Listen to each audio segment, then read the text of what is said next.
Hey y'all, welcome back to the channel. Today we're going to be doing an Fhead teardown. Also made some progress on the transfer case issue from the previous video I posted. I'm going to be posting that here in the next week or two. I got to order some parts, but basically what I found is the case is a little bit out of spec. So to compensate for that, we're going to be adding some shims in there that I'm going to make, and stay tuned for that video. But real quick, we're going to go over some of the specs on the Fhead, a little bit of history about it. If you want to just go ahead and skip to the teardown, just skip a couple minutes ahead and see that. This engine first debuted back in 1953. It was found in the M38A1, the CJ3B, CJ5, CJ6, and the M107, which was a military variant of the CJ6. It's made all the way up until 1971. The bore is a 3 1/8 inch bore. The stroke's 4 3/8. Compression, there was two different compression ratios. There was a 6.9 to 1, a 7.4 to 1. Horsepower and torque, it's 72 horsepower at 4,000 RPM, and the torque's 114 foot-pounds of torque at 2,000 RPM. When Willys designed this engine, they basically took the L-head block that were producing since World War II and did an overhead valve for the intakes. That gained 12 horsepower and 9 foot-pounds of torque. All right, well, we're going to go ahead and get started on the teardown. Don't forget to like and subscribe if you like the content I produce. That makes me know y'all are here and can keep me motivated to keep putting out content. So tool-wise, what you're going to need, this is what I recommend. You're going to need your 1/2 inch breaker bar, an impact, another little electric impact for that low torque stuff, nice ball peen hammer, 7/16, 1/2 inch, 9/16 wrenches, 7/16 socket, 1/2 inch, 9/16, and a 11/16. For the crankshaft nut, that's going to be a 1.5 inch, and also a good rubber hammer and some Ziploc bags to put all your hardware in. And a little bit of all-purpose cleaner never hurts. And a little bit of all-purpose cleaner never hurts. Brake clean's good for everything. Cleaning hands, cleaning parts, everything. Bug killer, stuff's amazing. All right, before I get started, just one quick tip. For engine stands for these, they're only about, I believe, 450, 500 pounds fully dressed as you see it. But the single front wheel engine stands, commonly your 750 pound capacity engine stands, are a little bit sketchy with these engines. They're real top heavy, and as you can see, I have the camera level and this is how much it droops. So I'd recommend the one with the two front posts and the two front wheels. I think they're 1,000 pound capacity. Just a little bit of a safety tip. So moving on, start the teardown procedure. We're going to remove the distributor and all the spark plug wires and also the carburetor.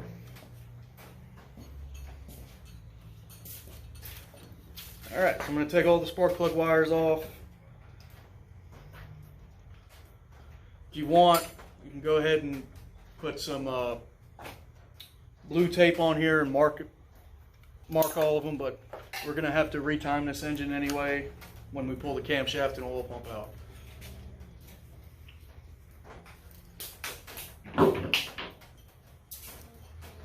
Alright, so to remove the carburetor, you're going to have one 9/16 nut here in the back, right against the valve cover,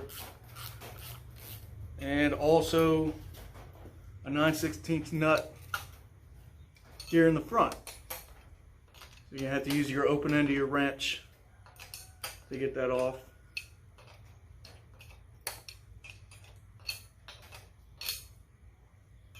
Alright, we'll go ahead and take some off of the other one.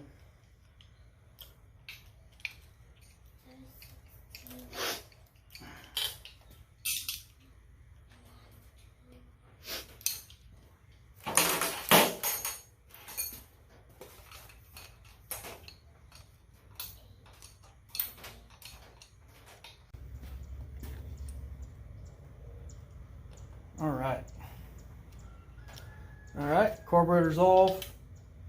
Got our nuts. Next, we're going to remove the distributor. It's going to be 1 7/16 down here. That holds it to the block. All right.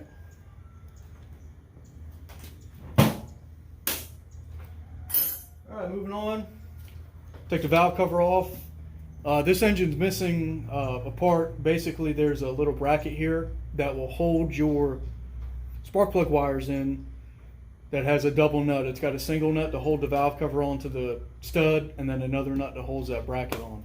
So that was missing on this engine. So there's just one up here in the front.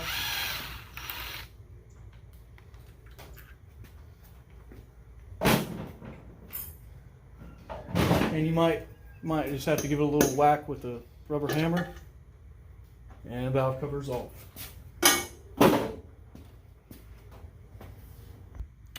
Alright, so now we're going to take the rocker arm assembly off, remove the push rods, and take the head off. So first thing you're going to want to do is here's an oil line coming from the bottom of the block that supplies oil to the head that lubricates all the rocker arms. So this one's missing. Go ahead and remove it. We're going to take all the tension off of our push rod. So it's going to be a 1/2 inch wrench. You're going to go ahead and break these nuts loose. And go ahead and loosen the adjustment for your push rod. Take tension off.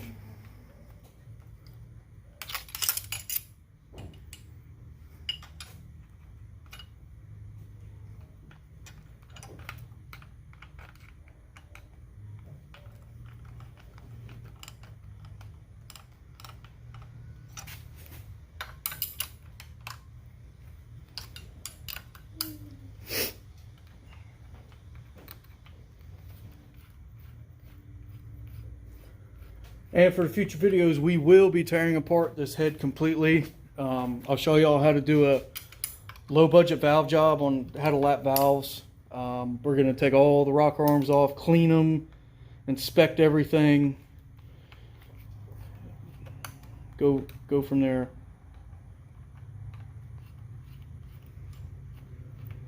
Alright, so now that we got all the rocker arms loose, we're going to go ahead and remove the rocker arm assembly.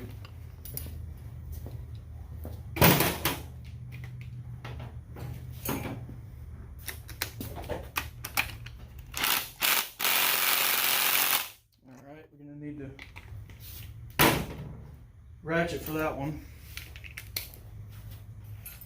Here, I'll just go ahead and break them loose with this wrench.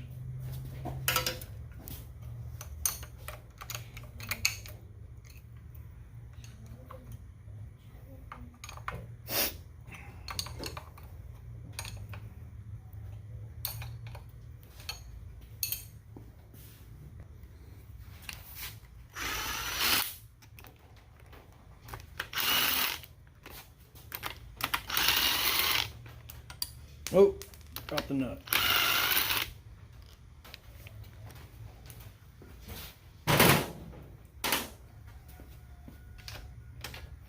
All right, just gonna snag it. There we go.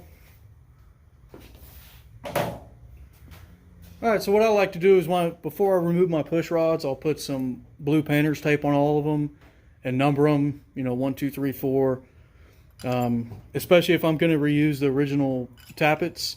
So all the wear patterns are more matched. Some people argue that that's just the way I do it.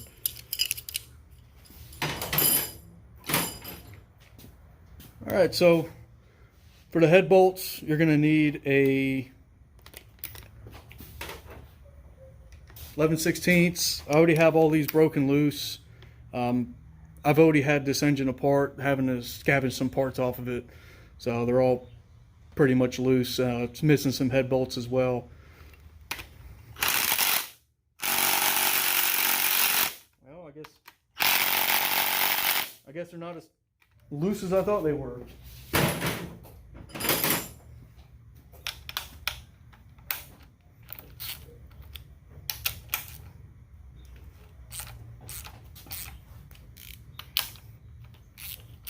Oh, one step I did forget to mention is before we took the carburetor and valve cover off, the throttle linkage, there's a shaft that goes over the valve cover and reaches the carburetor to, operate your throttle. So that's got to be removed before the valve cover comes off.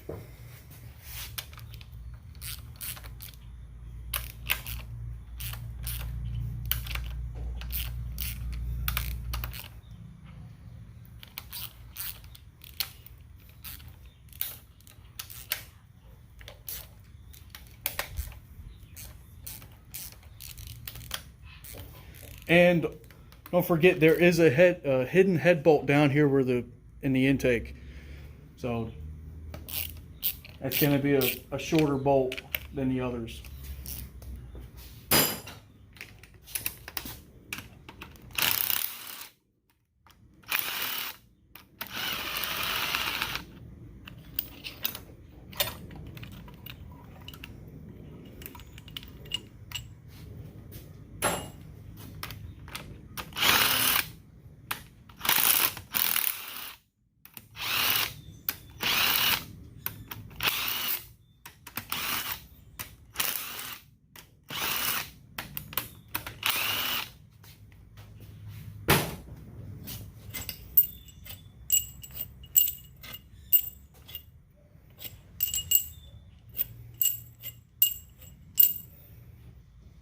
And we can't forget this one down here.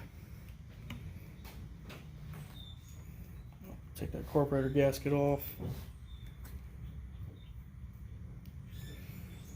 Oh, we have to buzz it again.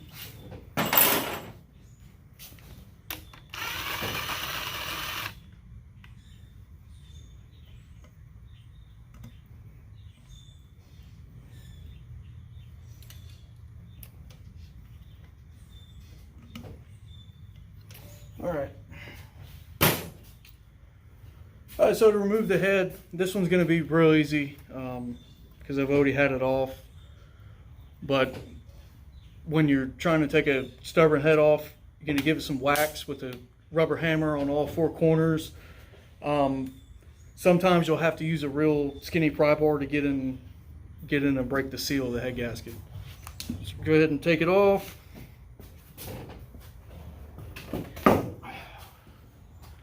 And now we have a headless F-head. Alright, next I'm going to remove the exhaust manifold. It's going to be 5 9/16 nuts. This one has been re-studded, so it's got different size nuts. But originally they would all be brass nuts, so if they ever seized on you, you could just chisel them off. While we're waiting on this, I'll tell you a quick history about how I got this engine.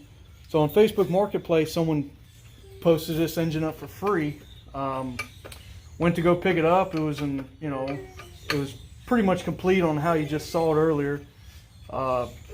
Took it from the guy, and just cost me a couple pizzas. I had to go close the door to the shop. There was a whole herd of birds out there making a ton of noise. But anyway, like I was saying, I found this engine on Facebook Marketplace for free. The guys were real cool. Just cost me a couple pizzas. It was around dinner time. But then they told me about another guy that had a whole complete Jeep that he was wanting to get out of his yard. Got in touch with that guy. It was a fully complete 1953 M38A1 that the guy had purchased. It was a swamp buggy, and he just needed the transmission out for his. He had I believe it was a CJ2A swamp buggy, which is real common down here. A lot of guys will turn these old Jeeps into swamp buggies, when they can't get titles or, don't really want to find parts for them. That's actually how my CJ5 was. It was a swamp buggy, and I believe this came out of a Willys truck that was also a swamp buggy. But anyway, I got that M38A1, and the frame actually cracked in half on the way home when it was on the trailer. So unfortunately, I didn't restore it. There was nothing salvageable off of it except the engine and transfer case and the axles. So I wound up pretty much scrapping the thing, But there are still free deals like that out there. You just got to look. So Next thing we're going to do is got the this is the whole throttle linkage that screws in. That's what also secures the valve cover. So got that off. Next, this is the PCV breather. That's going to be a 1/2 inch as well. And we'll get the side valve cover off.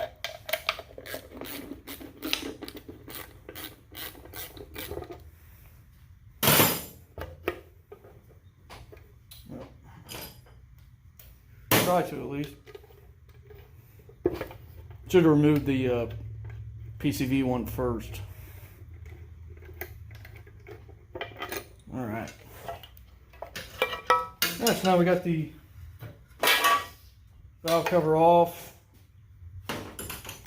Now, if you had an L head, which is the flathead engine, all your valves would be in here. But on this, you have your intake, tappets, and then your exhaust valves. I had to rob a valve spring and keeper out of this one a few months back. I had to do some work to my CJ5 and needed it back on the road in a pinch, so I just robbed one out of here. All right, so next up, we're going to go ahead and remove the oil pump. And also, this is where the mechanical fuel pump goes. This one was missing, and that's just going to be 2 5/16 1/2 inch head bolts to remove it, and also any fuel line that's going through the around the block and up to the carburetor. And it looks like my battery's dead. Great.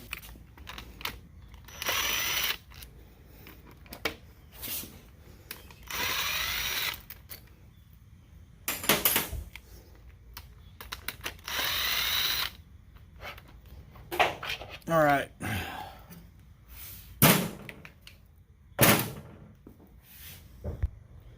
All right, so now we're going to remove the fan and the water pump. It's going to be 4 1/4 inch 7/16 head bolts.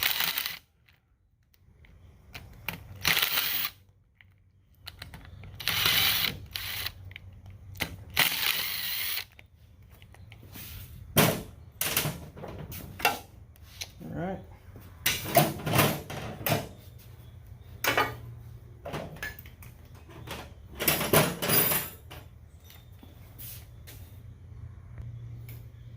All right, so there's going to be 4 bolts for the water pump. I'm going to go ahead and remove those.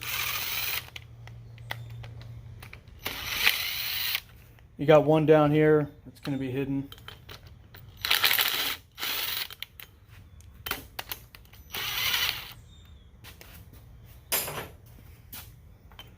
Now, they're always not going to come out this easy. Have to give it some taps with a rubber hammer, get a pry bar behind it to break it free. All right, so we've got our water pump out. Oh, so now we're going to remove the timing cover and the crankshaft pulley. Odie went ahead and broke the nut loose. Another thing I forgot to mention too that this engine was lacking was the original oil filter setup. So basically, there'd be an oil filter canister up that was mounted to the head on head bolts, and then also off to the side here, and you would have your oil line, your outlet of your oil filter going down into your timing cover here. So you would remove that line, and then obviously we would have removed the oil filter canister when we took the head off.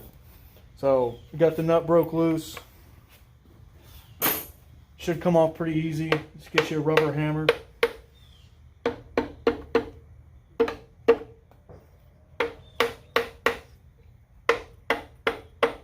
Careful not to bend the belt grooves too much.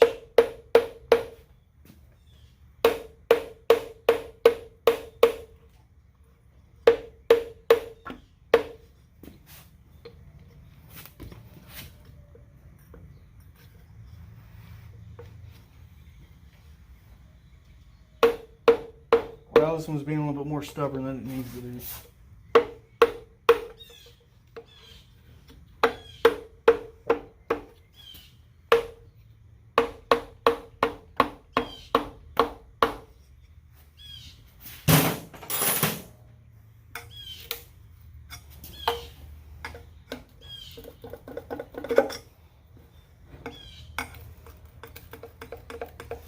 just be mindful, this is all pretty thin metal, so if you do got to resort to using a pry bar, just note where you're prying it and try not to put too much pressure on it.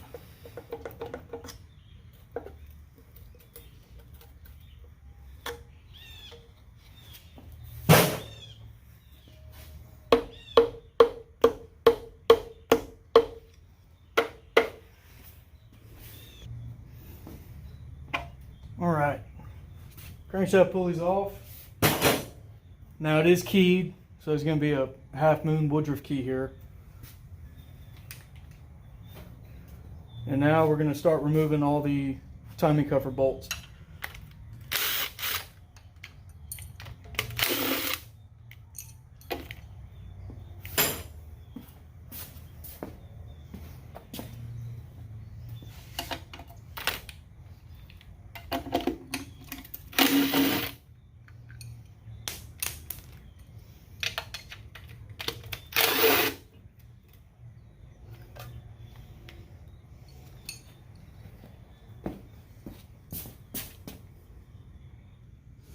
So another thing this engine's missing is there's going to be a crankshaft pulley shield that protrudes out, and it's mounted to the front of the oil pan here, and there's going to be some spacers that the oil pan bolts go through, and you're going to have to remove those before you get the rest of the timing cover off.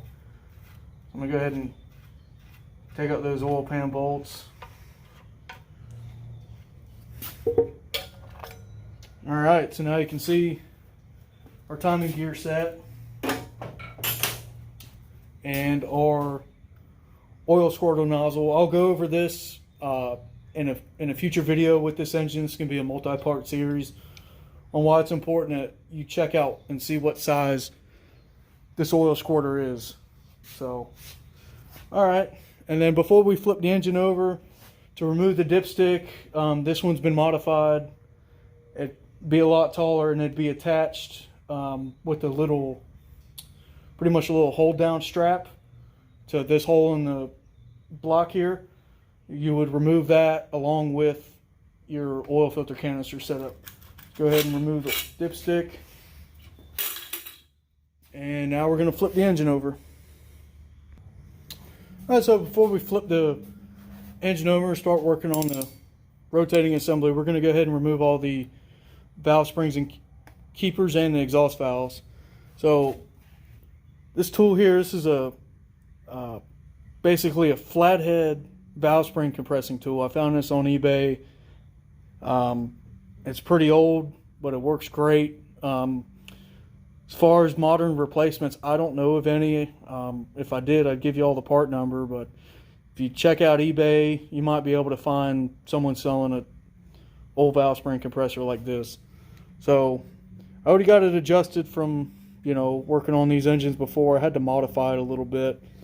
Basically, the bottom teeth are going to clamp on to the block here, and you're just going to press up.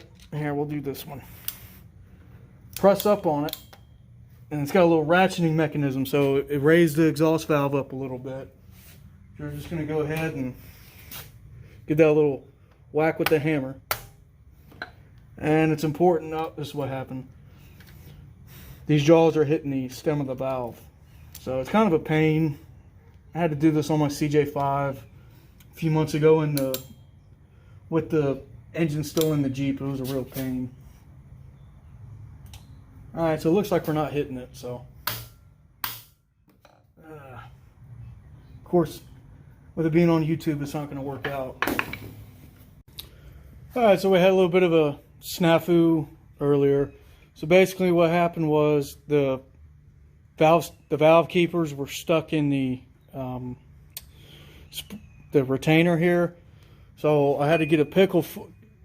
I wasn't able to put these in there and give the valve a smack with a hammer. I didn't want to damage the valve spring compressor. So what I wound up doing is I wedged this pickle fork in here. I'll go ahead and just show you guys. Kind of wedge this pickle fork up in here. You can see the valve moving up, and just gave it a good smack and have freed up the valve keepers. So, and I guess you could modify, if you guys didn't have a valve spring compressor, you could modify a pickle fork somehow, or try to have another set of hands to grab those keepers. Alright, so now back to the right way to do it. We're going to go ahead and, there we go. I'm going to try to get some more lift on it.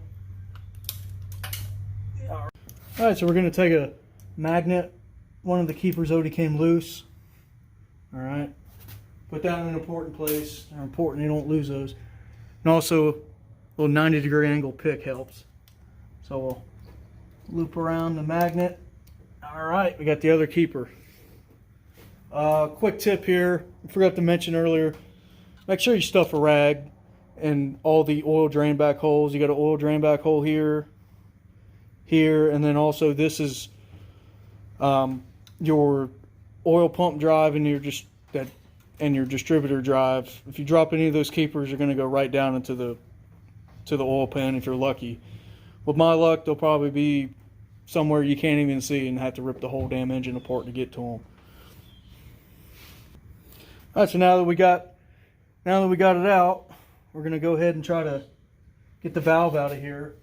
Go ahead and wedge our pick in between the tappet and the valve. All right, got it lifted up enough, and looks like our spring compressor shot out. And go ahead and lift it over the tappet. There we go. We got the spring and the valve keeper retainer. All right, we're going to go ahead and remove the other one. I spun the engine so this exhaust valve sitting down. Another quick tip: if you're having trouble, trying to get the keepers out and stuff, go ahead and adjust your tappets all the way down. So you're just going to need 2 1/2-inch wrenches. I got this real thin wrench here, and then just a regular 1/2 inch. So you're just going to put it on the base of the tappet, and then your adjustment screw, and just go ahead and tighten it in so you get more of a gap.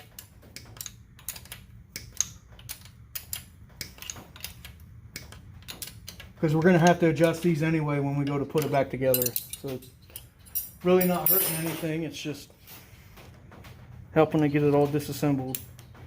Let's see if we get lucky with this one doing it without having to use the pickle fork.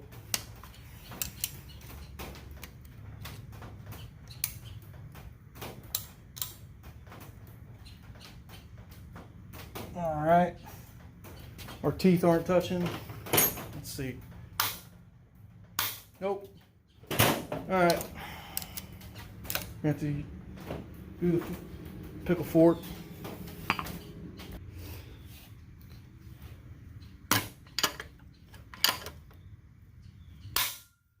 Alright.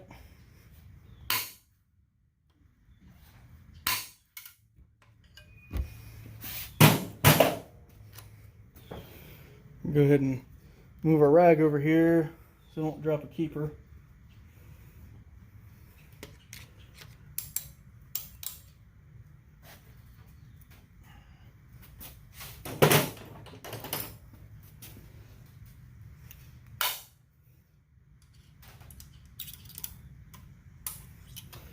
I have to compress it a little bit more.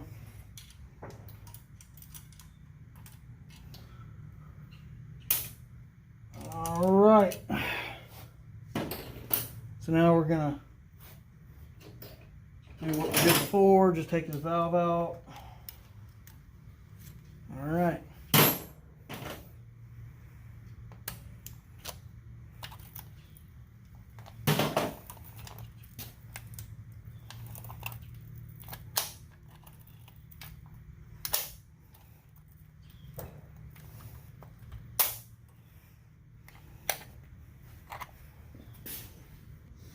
Alright, so I got the engine spun over. Next we're going to remove the oil pan. Remove all the bolts around it.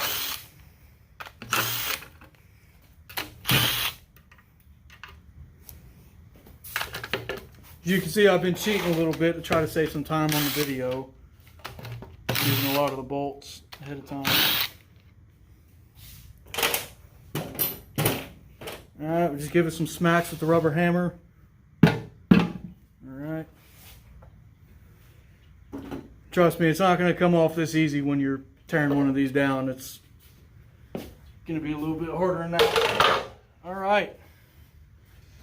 Now we got our rotating assembly exposed. The first thing we'll do is we'll go ahead and get this oil pickup out of the way.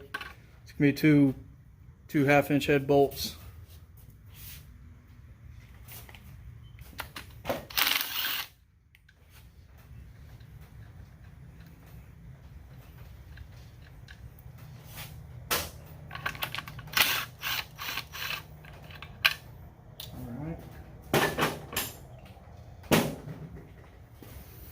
Alright, real quick before we start removing the connecting rods and pistons, I want to go over something that's missing on this engine. On all the connecting rod cap bolts, there's going to be what they call POW nuts. You'll see one here. It's basically like a lock washer. They're originally installed on these engines and they go this way, facing down. So it's important those go back on there. Alright, so we're going to start removing the connecting rods. We'll go ahead and start with 1 and 4.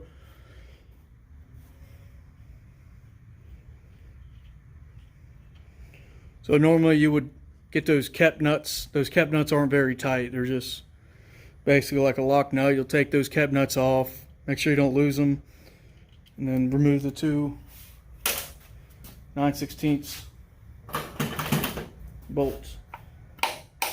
And give a little bit of rod cap a few taps, break it loose.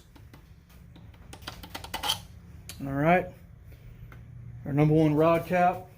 We're going to go ahead and get just use the wood end of the hammer while holding the piston. We're just going to push it on through.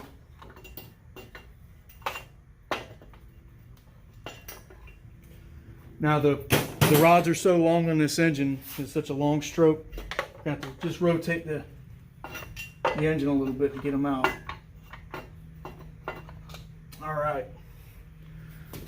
Alright, so we got the number 1 piston rod out. You can already see it's got a broken ring already. It's probably why it was parked. So go ahead and set that off to the side.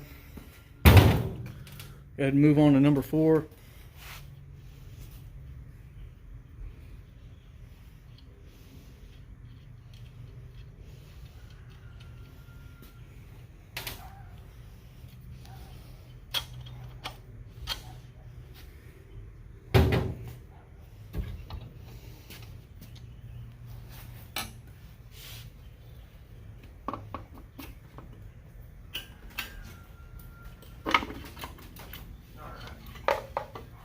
This one's got another broken ring.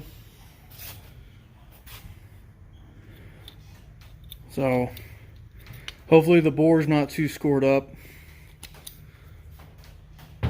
Later in the video series, I'll show y'all how to measure the bore for, see if it's egg shaped, see what diameter it is if it's been bored out and rebuilt in its previous life. Measure the crank journals. We'll inspect the crankshaft. We'll do the same thing with the cam. Measure the cam journals in the block, because on this engine, I believe the only camshaft bearing is one in the very front that's replaceable. The rest, the ones in the middle and the back, are just part of the block. So it's important we check those out. Alright, so now I got the crankshaft rotated where 2 and 3 are bottom dead center. Alright, we're going to have to give that one some love taps.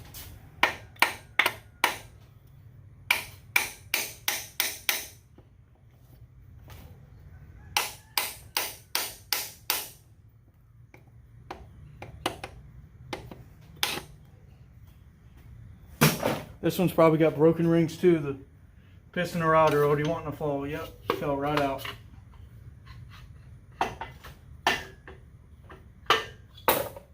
Alright.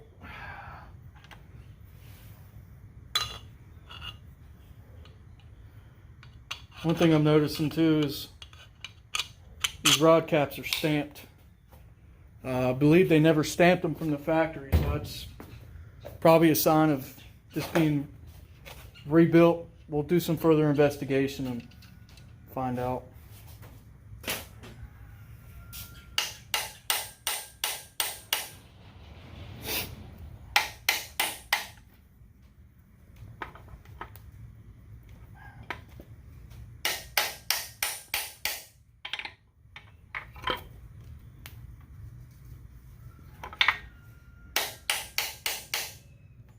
It's always one stubborn one.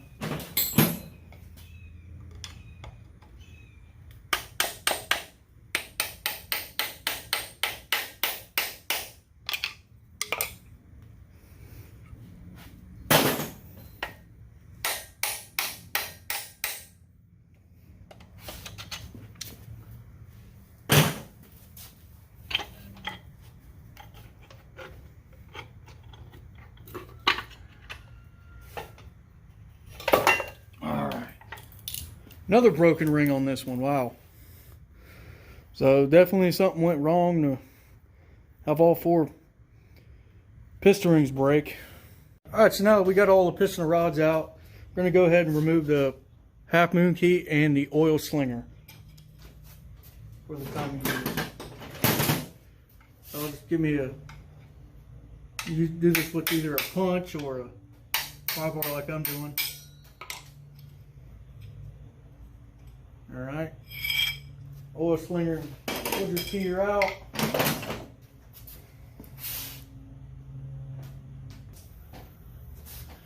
Alright, so in all these Willys 4-cylinders, it's got 3 main bearings. So we're going to go ahead and get those off. It's a 3/4 socket you'll need.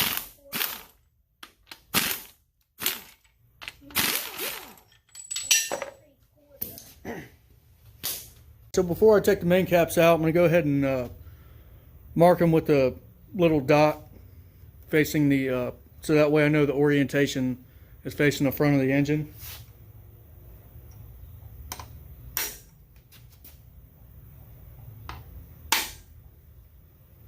Because I will forget. I mean, the rear cap's pretty obvious. It can only go in one way. So these all do have lock washers, regular split ring washers.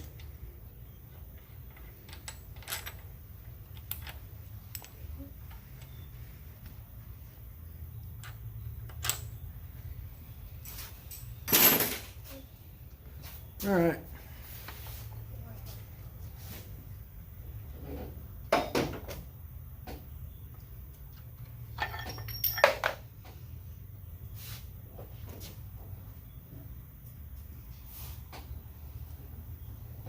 This back one's going to need a little bit of persuadance.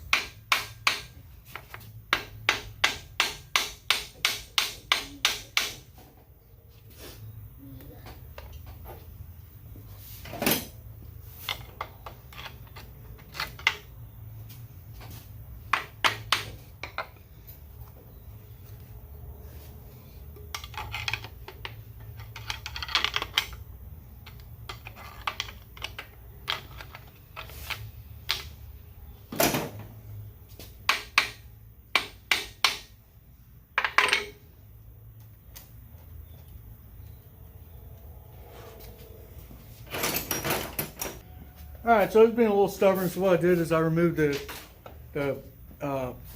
packing part of the oil pan gasket, and I just put 2 5/16 bolts in here, and it'll lift right out. Alright, so at first glance, our bearing surfaces look really good. It's probably one of the better looking crankshafts I've ever seen in one of these engines. There's half of the rear main seal. It's like a newer style neoprene seal, not the older rope seal. So I'll normally take my cranks out. I'll just grab the 2 connecting rod journals like this.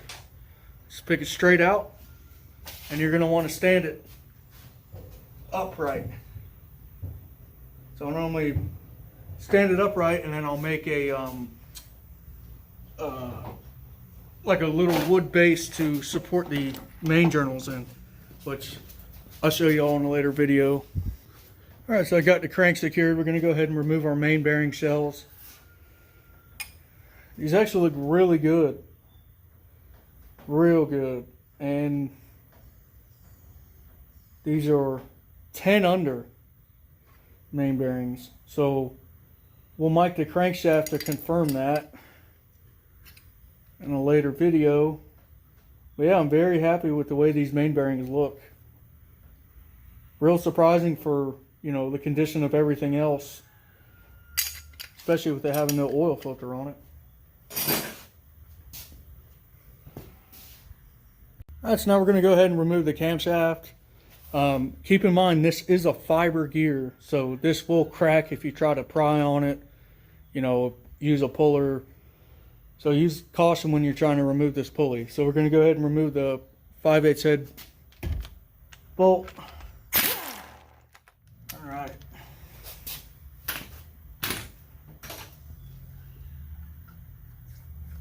And it is keyed.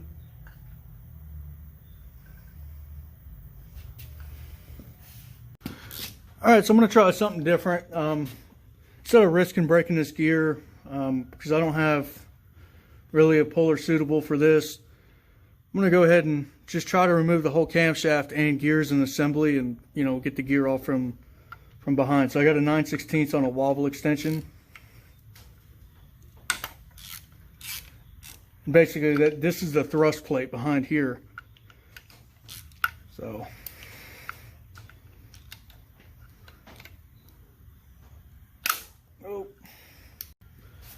then you just spin it and get the other bolt getting the thrust plate in.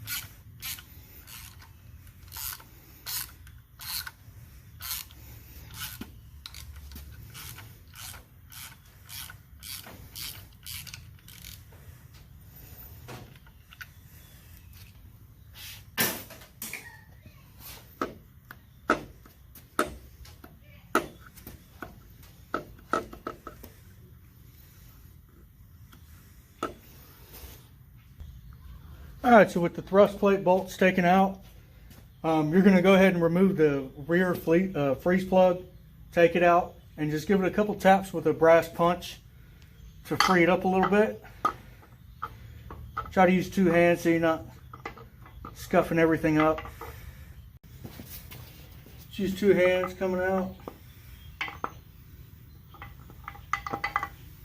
Alright, so here's our cam. Don't see anything jumping out at me. Everything looks all right on it, and I'll remove this gear at a later time. Don't want to really crack it for y'all on YouTube. Alright, so after the cam's out, we're going to go ahead and remove the front plate. We're going to have two 3/8 bolts here, one here, and one here.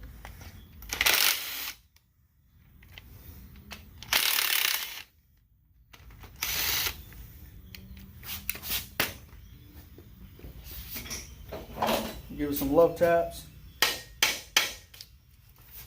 There is a gasket too for this. Oh, sounds like I missed a bolt. Sure did. Alright, so the last step for today's video, we're going to take the tappets out.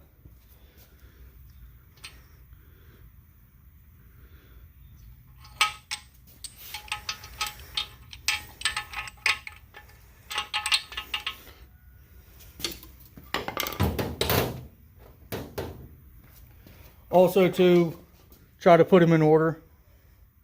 It's just only going to help, unless you plan on replacing all of them.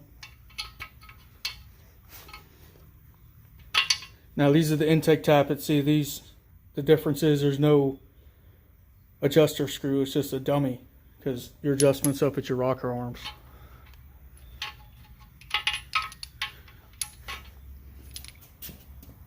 And just here's a close-up of an exhaust.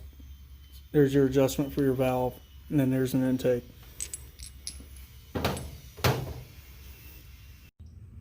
Alright everybody, well that's going to conclude today's video, the Fhead teardown. This will be a multi-part series. The next steps are going to be removing all the oil galley plugs, cleaning the engine, degreasing it. I'm going to go ahead and put a coat of paint on it. We're going to be inspecting the crankshaft journals, measuring those, get a better in-depth look at the main bearings, connecting rod bearings, pistons. We're going to disassemble the pistons from the rods, measure the wrist pins, going to fully disassemble the head, show you all how to lap valves, and just a further inspection. Basically, how I'm going to do this whole series is just kind of a low budget engine overhaul. These engines are basically tractor engines. They run at a real low RPM, and a lot of times they can just get cleaned up and, you know, hone out the cylinders. I'll show you all how to hone out cylinders real good. It also doesn't hurt to just spend the money and, you know, have it take it to a machine shop and board out and everything. But if you are in a pinch, you know, you can just clean stuff up and send it on its way. Moving forward, the main focus is going to be on the MB. I'm going to have the parts coming in for the transfer case. I got some tub parts coming in. I still got to remove some Bondo. I know I promised y'all a dustless Bondo removal. I just didn't want to get a bunch of Bondo dust on me because I do have to use the wire wheel to use the stud welder. And I got the transfer case out. You know, I don't want to get any Bondo dust in it, so I just figured I'd start on this engine. All right, well, don't forget to like and subscribe, and I appreciate y'all watching. Have a good one.